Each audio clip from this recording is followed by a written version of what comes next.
सबको नमस्कार। आज हम शुरू करने जा रहे हैं मानव भूगोल प्रकृति एवं विषय क्षेत्र कक्षा 12 की जो भूगोल की पुस्तक है उस पुस्तक के अनुसार ये हमारी पहली है मानव भूगोल और उसका जो पहला चैप्टर है प्रकृति एवं विषय क्षेत्र उसके बारे में हम लोग पढ़ेंगे। इस बार जो 2023-24 का सिलेबस है उस 23-24 के सिलेबस में कुछ पोर्शन ऐसा है जिसको रैशनलाइज किया गया है, हटाया गया है। तो जो हमारे सिलेबस में बचा है हम उसके अनुसार ही आगे की स्टडी करेंगे। तो शुरू करते हैं विद्यार्थियों। भूगोल, मानव भूगोल। यहाँ देखिए भूगोल शब्द है तो भूगोल हमने 11th क्लास में पढ़ा था। आपने 11th की एनसीईआरटी में पढ़ा होगा कि भूगोल या ज्योग्राफी किन शब्दों से मिलकर बना है। तो इसमें जियो और ग्राफोस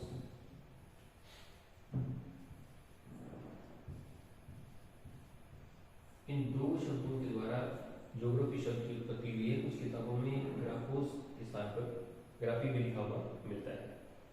यहाँ अगर हम देखें तो जियो का अर्थ है पृथ्वी तल और ग्राफोस का अर्थ होता है अध्ययन करना।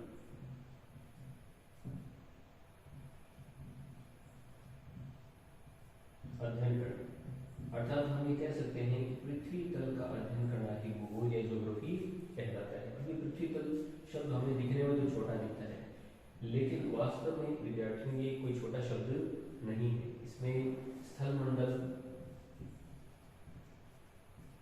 जल मंडल और वायुमंडल इन सभी मंडलों को शामिल किया जाता है और इसके साथ साथ इनका एक कॉमन क्षेत्र बनता है ये जिसे हम कहते हैं जैव मंडल।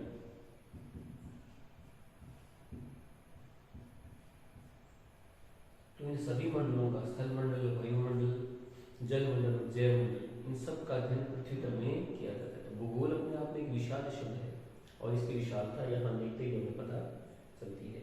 तो ये हमारी भौतिक भूगोल से संबंधित बातें जो हमने पिछली बार एनसीईआरटी 11 की बुक में हमने पढ़ा था। अब इस भारत मानव भूगोल की बुक में अगर हम देखें तो हमारे सामने एक शब्द आता है ये भूगोल। यहाँ इन्होंने भूगोल के बारे में बताने का प्रयास किया है कि भूगोल क्या है। तो भूगोल एक समाकलनात्मक, अनुभविक और व्यवहारिक विज्ञान है। समाकलनात्मक का मतलब एक प्रकार का इंटीग्रेटेड है, जुड़ा हुआ है, आप उसमें गुथा हुआ है। अनुभविक भी है, अनुभव के आधार पर इसमें सर्वेक्षण करने के बाद में और आंकड़ों को, तथ्यों को प्रस्तुत किया जाता है और व्यवहारिक भी है, प्रैक्टिकल ज्ञान भी है। तो हम यूँ कह सकते हैं कि भूगोल समाकलनात्मक, अनुभविक और व्यवहारिक विज्ञान है। फिर इस पाठ में जब हम आगे बढ़ते हैं तब हम ये पाते हैं कि पृथ्वी के दो प्रमुख घटक हैं। कितने घटक हैं? दो प्रमुख घटक हैं। एक तो है भौतिक घटक और दूसरा है मानवीय घटक। भौतिक घटक के रूप में जब हम अध्ययन करते हैं तो हम ये पाते हैं कि प्रकृति द्वारा प्रदान किए गए वे सभी तत्व भौतिक घटक में शामिल किए जाएंगे जिनका उपयोग करते हुए मनुष्य अपने मानवीय घटकों का निर्माण करता है। जैसे भौतिक घटक में पर्वत आ गए, पठार, इन सभी को हम लोग उच्चावच में रखते हैं और इसके अतिरिक्त नदियां हैं, मृदाएं हैं। ये सभी के सभी जो तत्व हैं ये प्रकृति से संबंधित है, प्रकृति के तत्व हैं। इनको भौतिक घटक भी कहा जाता है। दूसरे हैं इसमें मानवीय घटक। तो मानवीय घटक वे घटक हैं जो मनुष्य के द्वारा निर्मित किए जाते हैं। तो जैसे मान लीजिए मृदा है, ये एक भौतिक घटक है। मृदा का उपयोग करते हुए हमने कृषि का कार्य किया, ये कैसा हो गया? ये एक मानवीय घटक हो गया।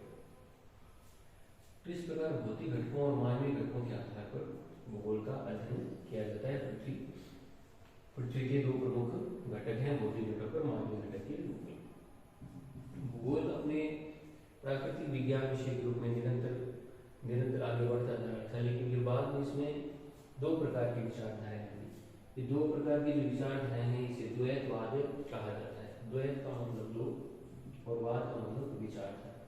तो मुख्य रूप से तो इसमें दो प्रकार की विचारधाराएं, दो प्रकार की शाखाएं निर्मित हुई थी। एक तो थी भौतिक भूगोल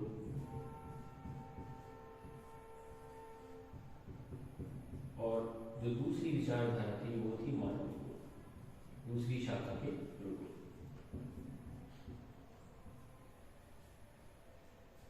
तो भौतिक भूगोल और मानव भूगोल के रूप में दो प्रमुख शाखाओं के रूप में इनका विभाजन किया गया। ये दो प्रकार की विचारधाराएं थी। लेकिन अगर हम गौर करें तो हम ये पाएंगे कि बिना भौतिक भूगोल के मानव भूगोल का अस्तित्व नहीं कहा जा सकता और बिना मनुष्य के भौतिक भूगोल के विभिन्न तत्व हैं वो भी किसी काम के नहीं है। मनुष्य नहीं होगा तो मिट्टी का क्या काम आएगा।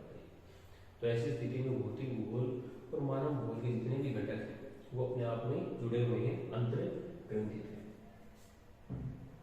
जब हम अध्ययन करने की बात करते हैं तो इसके दो जो विचारधाराएं हैं उन दो विचारधाराओं में कुछ लोग तो ऐसे थे जिनका यह मानना था कि भूगोल नोमोथेटिक होना चाहिए और कुछ लोग ऐसे थे जो ये मानते थे कि नोमोथेटिक नहीं, भूगोल तो इडियोग्राफिक होना चाहिए।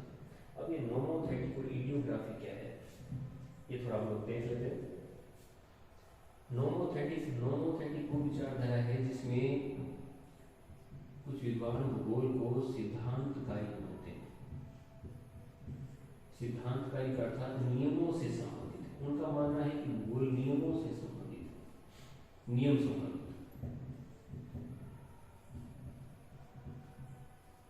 जबकि कुछ लोगों का यह मानना है कि भूगोल सिर्फ नियमों से संबंधित या सिद्धांतकारी नहीं है, भूगोल इडियोग्राफिक भी है। इडियोग्राफिक का मतलब विवरणात्मक है, भाव चित्रात्मक है।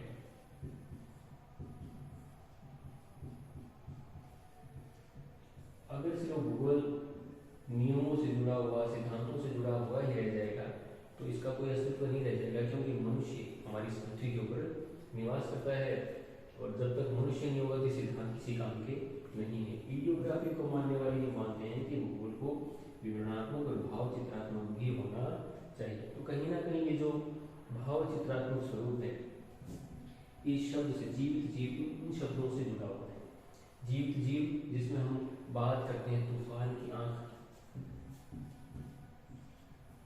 तूफान की आंख, जबकि हमें मालूम है कि तूफान की कोई आंख नहीं होगी। तो जो जर्मन भूगोलविद है वो जर्मन भूगोलविद जीवित जीव के रूप में राज्य और प्रदेश की संकल्पना को प्रस्तुत करते हैं। जर्मन भूगोलविद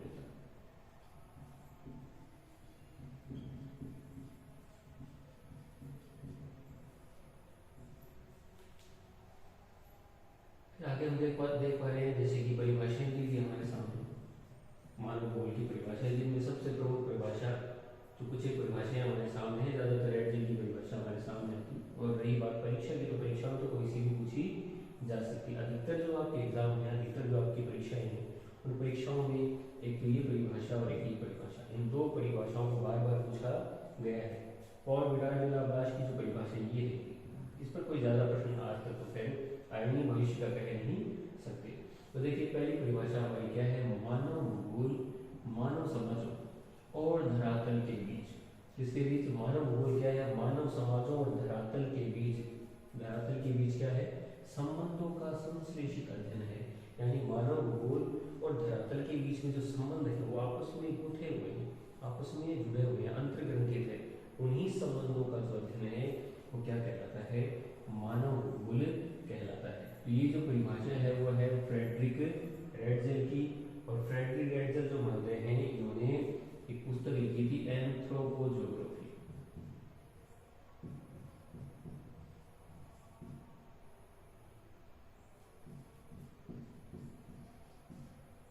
एंथ्रोपोज्योग्राफी इन्हीं की शिष्या हुई एलन चर्चिल सैमुअल, और एलन चर्चिल सैमुअल ने क्या परिभाषा दी कि मानव भूगोल अस्थिर पृथ्वी तथा क्रियाशील भूभाग।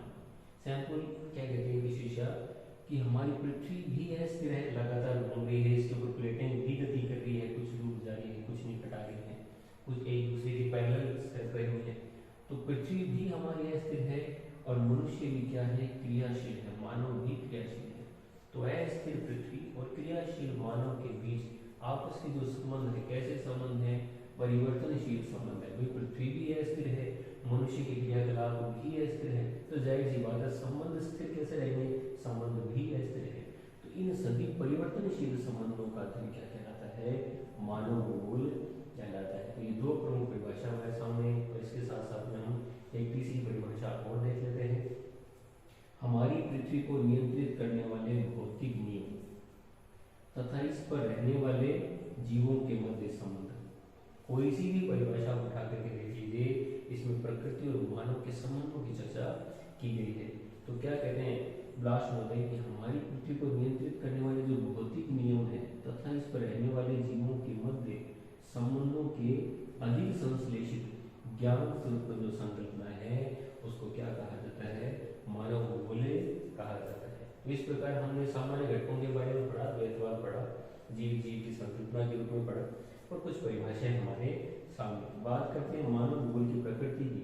तो मानव भूगोल की प्रकृति कैसी है, मनुष्य धरातल पर पाए जाने वाले जो तत्व हैं, भौतिक तत्व हैं, उनको उपयोग में लेता है और फिर उनसे अपने चारों एक सांस्कृतिक वातावरण का निर्माण करता है। तो मनुष्य का जो सांस्कृतिक वातावरण है, इस सांस्कृतिक वातावरण का अध्ययन ही मानव भूगोल की प्रकृति है। फॉर एग्जाम्पल, प्रकृति ने हमें भूमि प्रदान की, हमने उसके ऊपर सड़क बना दी। प्रकृति ने हमें मिट्टी प्रदान की, हमने उसके ऊपर गेहूं उगाना, चावल उगाना, कृषि का कार्य करना प्रारंभ कर दिया। प्रकृति ने हमें खाली भूमि प्रदान की,